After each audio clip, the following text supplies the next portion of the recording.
처음 뵙겠습니다. 네, 마음공부 책자 한 장을 넘겨보세요. 첫 페이지 한 장. 네. 넘기시면 대산종사법어 제4첩공편 31장 본문이 나옵니다. 자, 본문을 큰 소리로 함께 합독하시겠습니다. 시작. 대산종사 말씀하시를 우리가 모태 중에 있을 때는 불볼살과 같은 자성 보물을 가졌으나 세상에 나온 후로는 눈과 귀와 입 도둑에게 다 빼앗기고 빈 껍질만 남았느니라. 눈 도둑은 사방을 두리번거리며 날뛰느라 바쁘고 귀 도둑은 남의 비밀이나 나쁜 소리를 들으려 바쁘고 이 도둑은 인정과 도리를 성글게 하고 좋은 인연을 끊어버려 온갖 죄를 짓느라 바쁘나니 세상에서 아무리 부자요 권리가 있는 사람이라도 자성 보물을 도둑맞고 일생을 마치면 천하에 그같이 슬픈 일이 또 어디 있겠는가. 그러므로 우리는 동정 이려의 공부에 힘써서 안전하게 공부를 지켜야 하느니라. 이 법문을 받들면 한 방에 이게 무슨 말씀이다. 확 이게 들어와야 된다고. 근데 대산종사가 뭐라고 말씀하셨냐? 우리가 안 태어나고 어머니 뱃속에 있을 때는요, 전부 다 우주입니다. 우주. 내가 없기 때문에 우주 그 자체라고. 그러니까 동정이로라는 것은 뱃속에 있을 때는 정할 때요. 안 태어났으니까. 근데 태어나가지고도 이렇게 우주의 자성범을, 대소유이치의 자성범을, 이론상 진리의 자성범을, 법신불사은의 자성범을 가지고 살아야 됩니다. 근데 태어나가지고는요, 눈과 귀와 입 도둑에게 다 뺏겨버려. 그래가지고 내 안에 대소유가 없어. 이론상 진리가 없어. 법신불사은이 없어요. 어째서 뭐 내 마누라가 법신불사은이요? 택도 없어. 그래가지고 껍데기로 살아. 내 안에 대소유이치 빠져버리면 껍데기지 뭐예요 그게. 자성 보물이 빠져버렸는데. 그래 눈도 그냥 사방을 두리번거리며 날뛰느라 바쁘고 이놈의 눈이 잠시 쉬더라니요. 이거 보고 저거 보고 저거 보고 이거 보고 막 좋은 거 있으면 가질라고 막 좋은 거 보고 막 나쁜 것은 나쁘다고 날뛰고 막. 귀도둑은 남의 비밀이나 나쁜 소리를 들으려 바쁘고 누가 비밀로 속닥 하면 저게 뭔 소리인가. 지금 방에서 내 남편이 다른 사람하고 통화하고 있는데 뭔 통화를 하는가. 궁금해 죽어. 그래가지고 그냥 눈에 갖다 귀를 대고 기어이 들으려고 그러거든. 그거 안 들어도 되거든 그거. 대소유무만 챙기고 자성보물만 가지고 있으면 되지 뭐 그렇게 궁금해. 이 도둑은 인정과 도리를 성글게 하고 좋은 인연을 끊어버려 온갖 죄를 지키기에 바쁘나니 이놈의 입은 될 수 있으면 사람을 살려주고 칭찬을 해주고 잘한다 공부 잘한다. 어쩌면 그렇게 도마님은 자성보물을 잘 지키십니까? 그렇게 마음에서 대소유무이치가 안 떠나시고 그렇게 위대하게 살고 계시네요. 참 공부를 잘하십니다. 요렇게 좀 단해하면서 교화단원이 얘기를 하면 그렇게 듣고 팍 띄워주고 살려줘야 될 거 아니에요? 꼭 자기 거를 내놓고 막 자기한테 맞추려고 그러고 자기는 이렇게 오고 있는데 나를 따르라고 그러고 그럼 자성보물을 놓치고 오는 소리지. 그게 대소유무라니까. 기어이 자기 생각, 자기 공부, 자기 경험으로 그냥 그렇게 하지 말이에요. 자성보물로 라고.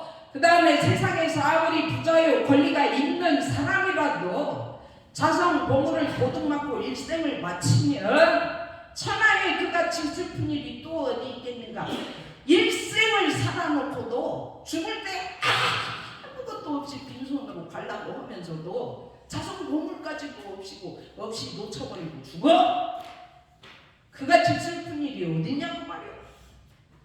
하루 종일 살아놓고도 저녁에 잠잘 때는 대소유무 이치가 없어가지고 잠이 안 와. 미쳐 죽어 아주.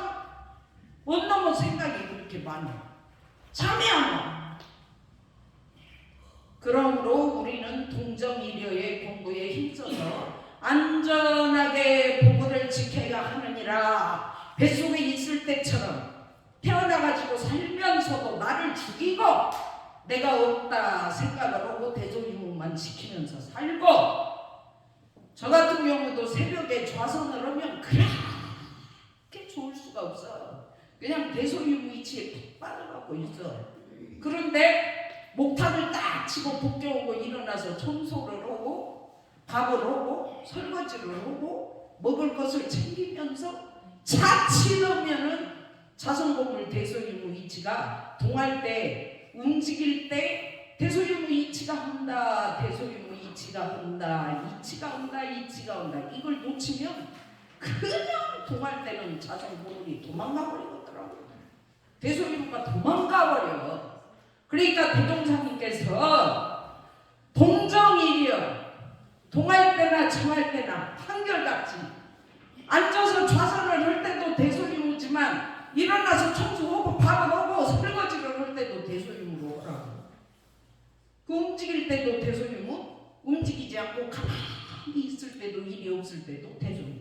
그게 동정이려죠. 그렇게 해야 안전하게 자성보물 대소유무 이치가 지켜진다. 근데 여러분들 단회할 때 대소유무 안 챙기고 어떻게 보물 지키랍니까?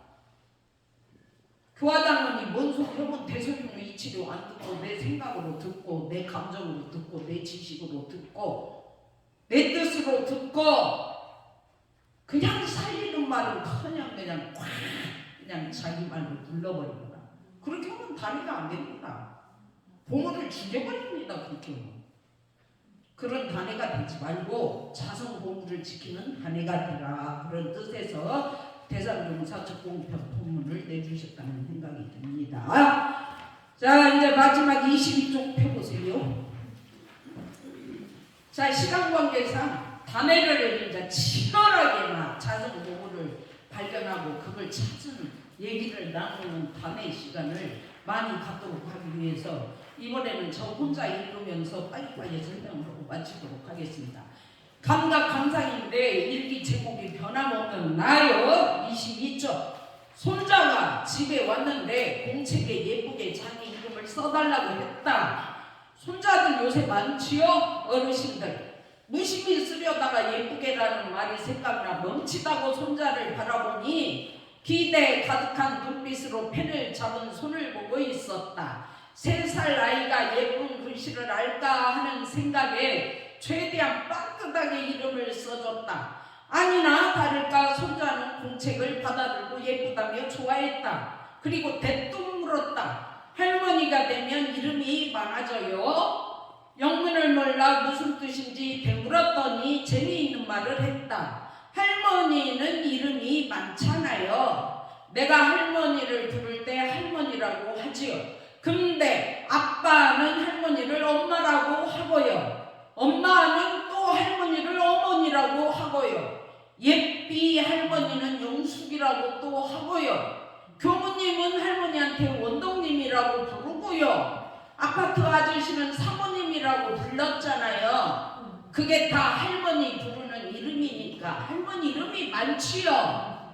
그러네 하며 같이 웃고 있는데 손자의 2번째 질문이 내 마음을 멈춰 세웠다.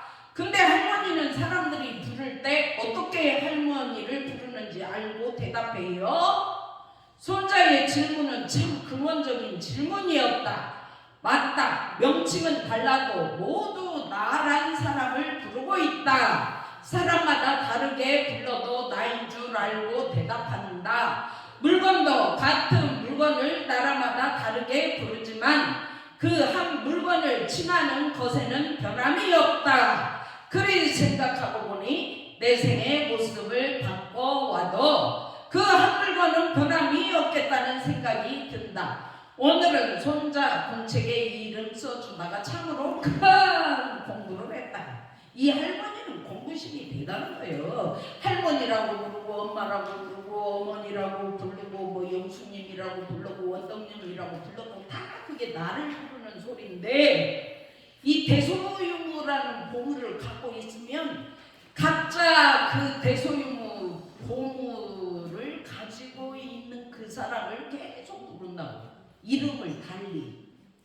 그러면 대소유무가 듣고 대소유무가 대답하고, 그게 한 물건이에요. 대소유무가. 그래가지고 죽을 때 이 대소유무를 가지고 죽으면 올 때도 대소유무 이치를 가지고 올 수 있겠구나.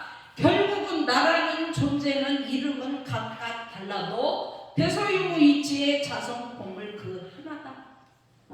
그래서 어떻게 불러도 나는 대소유무 자성입니다. 그래서 오늘 누가 어떤 말을 해도 다 대소유무고, 어떤 소리가 들려도 다 대소유무고, 어떤 나눔을 가져도 다 대소유무입니다. 그 보물로 오늘 탐회를 잘 오셔가지고 공부할 때 교당에서 이렇게 법문을 들을 때만 보물이 챙겨지고, 법회 끝나고 또 신발 신고 나가면 보물이 사라지고 그렇게 하지 마시고, 교당 안에서도 대소유무 보물, 신발 신으면서도 대소유무 보물, 나가서 운전하고 가면서도 대소유무 보물, 이것이 동정이력 공부입니다. 그런 공부하시길 원하면서 제 얘기를 마치겠습니다.